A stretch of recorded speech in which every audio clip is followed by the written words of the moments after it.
So, yun sa mga kababayan ko, yun nga, patuloy lang yung pagdasal natin. Huwag natin kalimutan kumain at matulog. Magpahinga tayo, tapos huwag na natin silang patulan. Doon na tayo babawi sa eleksyon. Tapos, alagaan yung mga katawan, ha? Oo, alagaan yung mga katawan. Matulog, ma'am, pakisama na rin po mga OFW, ma'am. Oo. Nakita ko sa internet ang daming mga protest, mga prayer rally ng mga OFW. So maraming salamat sa inyo lahat. Yes, ma'am. So, malaking bagay to para sa akin at sa pamilya ko. Kasi wala kaming hinihingi, yung dasal nyo lang, yun lang, okay na kami dun.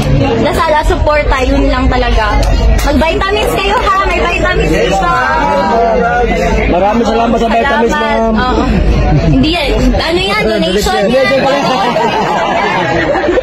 Salamat sa inyo. Salamat. Ma'am, wala pa ko'y tulog, ma'am.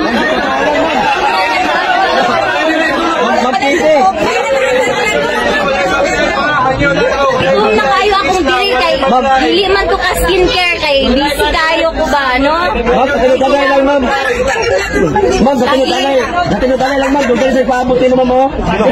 Karoon naman gusto ka uli, no? Karoon na ako nakapakita sa inyo. Pero salamat, you guys.